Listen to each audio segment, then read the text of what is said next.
Oi gente, tudo bem com vocês? Tudo bom? Hoje a gente tá indo fazer o quê? Vamos fazer a revisão do nosso carro. Mas não é a revisão normal, é a revisão das adaptações. Eu vou aproveitar para fazer um tour pelo carro adaptado para vocês.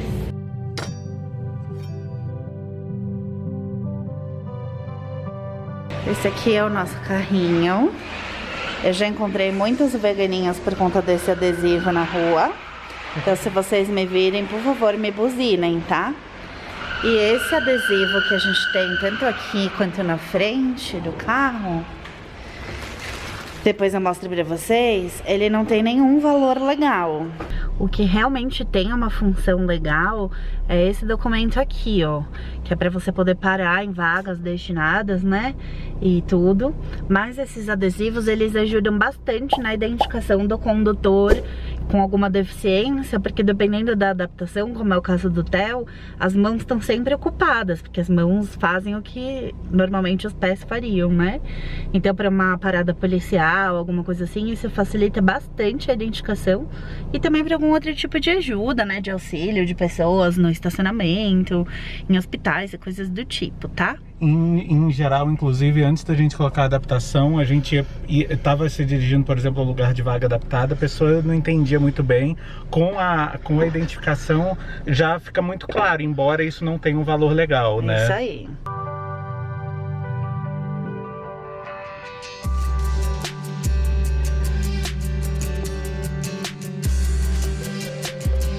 Quando eu aprendi a dirigir nesse tipo de adaptação. Esse, você para baixo, você acelera, e quando você empurra para frente, você freia.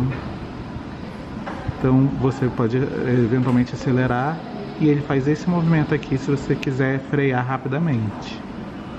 Ele tem uma desvantagem em relação a esse outro modelo, que é o modelo que eu tenho no nosso carro, né? Eu não aprendi a dirigir nele, mas eu cheguei a fazer umas aulas com ele, porque olha só, você acelera para trás. Então você, em vez de você estar aqui embaixo e ter que frear aqui na frente, você já está aqui. Então você precisa frear, você só faz isso. É um movimento um pouco mais orgânico e natural, né? E aqui dá pra ver bem que são duas alavancas que elas se ligam lá, depois a gente vai mostrar no nosso carro, que se ligam lá nos pedais, né? Exatamente. Aqui, quando você puxa essa alavanca, ela vai apertar o acelerador, e quando você empurra, a outra alavanca vai apertar o freio. Ó, como aqui, por exemplo, aqui que fica a alavanca, e aqui, ó, se eu empurrar, vocês vão ver lá o acelerador e o freio mexendo, tá vendo? Tem essa estrutura. Ó. Tô empurrando e deitando. E aqui eu consigo usar normalmente, tá vendo? A aceleração e o freio, enquanto o Theo usa na mãozinha. Esse é um outro tipo de adaptação, que é a adaptação para quem eventualmente consegue dirigir com só uma das pernas. Ele é um acelerador que fica para o pé esquerdo, né? Que como você geralmente utiliza o freio e o acelerador com o mesmo pé no carro automático, você consegue acelerar com o pé esquerdo e ele faz a mesma pressão no acelerador, ó. E você também vai usar o freio com o pé normal, né? Então seria essa situação, né? Você finge que isso é meu pé, eu vou sempre usar o mesmo. Então você conseguiria dirigir mesmo só tendo, por exemplo, o pé esquerdo, para uma pessoa eventualmente que amputou a perna direita e tal. Uhum.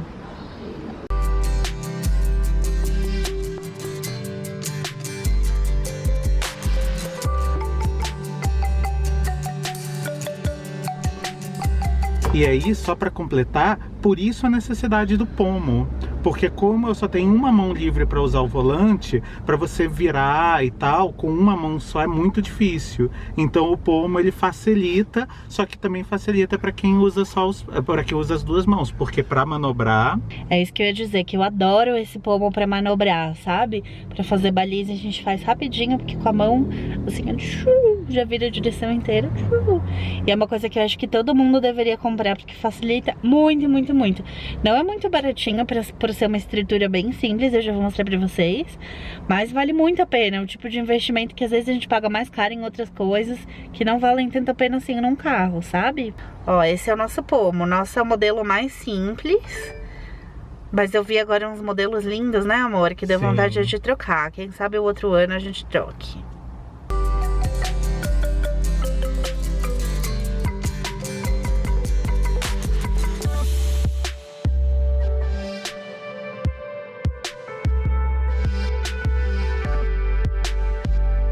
Aqui a gente tem esse daqui que é pra colocar sacolinha, sabe, de mercado, quando compra alguma coisa.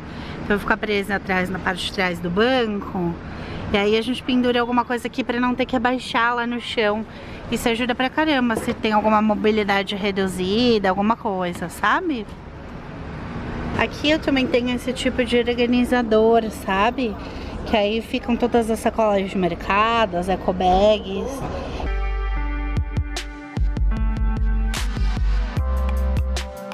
O que é isso que você botou no carro? Então, isso é uma almofadinha que originalmente era da cadeira de rodas. Tem alguns carros que eles têm bancos que você pode regular a altura, colocar isso mais para cima, mais para baixo. Esse não tem. Então, para eu ficar um pouquinho mais para cima e a perna não ficar pegando no acelerador, eu uso esse banquinho, esse almofadinha que fica, ó, sensacional.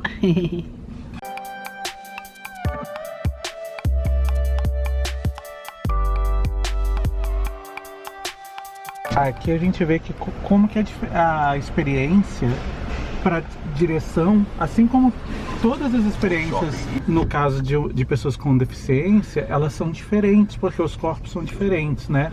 No meu caso, eu tenho uma vantagem de que, como a minha perna esquerda ela é totalmente funcional, totalmente normal, assim, em termos de funcionalidade, eu consigo parar, por exemplo, numa cancela assim e ficar freando com o pé em vez de ficar usando a mão, né? Outras pessoas eventualmente que não conseguem isso, elas têm que puxar o freio de mão para ficarem paradas quando elas não podem usar a mão. Elas têm que usar uma das mãos, por exemplo, para botar o cartão lá fora, né? Então isso mostra como que as experiências, né, de corpos diferentes, elas são bem diversas umas das outras, porque cada corpo ele tem a sua necessidade específica, né?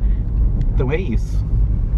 Gente, a Fabi pediu que eu terminasse esse vídeo de hoje para eu poder compartilhar um pouco de como foi importante poder ter acesso a um carro adaptado.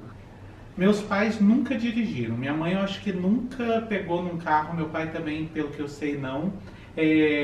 As únicas vezes que eu andei de carro na infância foi com os meus avós, mas não era uma coisa muito habitual. Eu sempre andei muito de transporte coletivo, e quando eu me mudei aqui para São Paulo eu continuei andando de transporte coletivo, sobretudo de metrô. Fui morar perto do metrô também por conta disso, porque eu não sabia dirigir, não tinha muita vontade de aprender, até que eu tive um desgaste no joelho e tive algumas crises de dor no joelho. Eu fiquei até um tempo meio que alternando entre cadeira de roda e tal, e para que essas crises não voltassem, eu comecei a andar de muletas.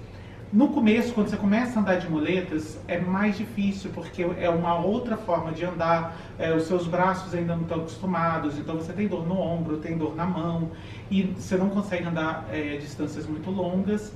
E além disso, a gente sabe que a gente não vive numa cidade, aqui em São Paulo, eu acredito que a maior parte das cidades do Brasil, se não todas, com condições de adaptabilidade muito boas. Então, as calçadas são irregulares, os transportes coletivos são, na maioria, com pouca ou nenhuma acessibilidade. Eu cansei de pegar ônibus daqui de onde eu moro atualmente, e esse ônibus ele passava perto de um centro de referência para pessoas com deficiência, e a maior parte desses ônibus não era sequer adaptado. Então a gente sabe que a realidade para quem tem algum tipo de problema de locomoção no nosso país e nessa cidade como São Paulo, é uma dificuldade a mais. E por conta disso, eu comecei a perceber a necessidade de poder ter acesso a um carro, a poder aprender a dirigir, para poder ter a mesma autonomia que eu tinha antes de ter esse problema, essas restrições no meu joelho. Durante um período, logo, principalmente o período que eu comecei a aprender a andar de muleta e tal, era bem difícil usar o transporte público, então muitas vezes eu tinha que ir de táxi para o trabalho, e isso representa um custo, né, elevadíssimo. Imagina ir de táxi todos os dias para o trabalho, é realmente uma coisa que não faz parte da nossa realidade, né? E logo nesse período eu comecei um processo para tirar carteira. E logo que algum tempo depois que eu tirei a carteira, eu comprei um carro, a gente reuniu a documentação e comprou um carro adaptado. E o carro adaptado, as pessoas que vão comprar um carro e que precisam de adaptação, né, vão comprar um carro com alguma restrição por uma deficiência, um tipo de restrição de mobilidade, etc e tal, elas têm direito a desconto. E parece assim, que bom, tem direito a desconto, é muita vantagem, mas não é bem assim, né?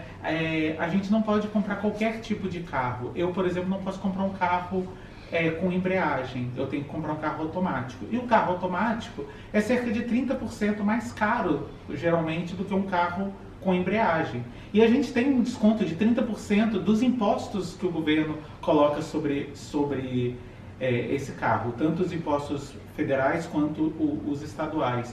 Então, você percebe aí que, na verdade, o que existe é uma facilidade para que você, com uma restrição, você possa ter as mesmas condições de comprar um carro que uma pessoa que não tem uma deficiência física. E pensando que você tem mais necessidades de usar um carro. Eu, por exemplo, se eu não tivesse essa necessidade, muito provavelmente estaria usando transporte público até hoje, né? Eu sempre gostei muito de usar o transporte público, eu gosto de... eventualmente, inclusive, até hoje eu costumo andar de metrô e tal, mas realmente andar de carro hoje, para mim, numa cidade com poucas condições de acessibilidade, que muitas vezes também pensando que o processo de andar, mesmo distâncias médias, não é tão fácil hoje com muletas do que já foi, realmente poder ter acesso ao carro faz muita diferença na nossa vida, como uma pessoa com algum tipo de restrição de locomoção e tal. Então isso é muito importante a gente perceber essa realidade que permeia, que não é muito visível. Mesmo eu, antes de usar muletas, eu já era deficiente, mas eu não percebia tanto como poderia fazer diferença para pessoas que tinham mais restrição de locomoção do que eu tinha na época, ou seja, semelhante a que eu tenho hoje, ou até mais severa do que eu tenho hoje. A gente às vezes não percebe o quanto que poder ter acesso a, por exemplo, um veículo adaptado permite essa maior liberdade, né? E hoje a gente vive um contexto no país em que esses direitos, que são direitos de inclusão, eles estão sendo questionados. Então é muito necessário a gente poder olhar para as realidades diversas, para a diversidade de cada pessoa, para poder entender certas medidas que são inclusivas, por exemplo, na nossa legislação, e não desejar que essas medidas sejam simplesmente retiradas, que cada um viva de acordo com seus méritos. E aí eu boto bem entre aspas, porque a gente sabe o quanto é uma falácia essa meritocracia, né?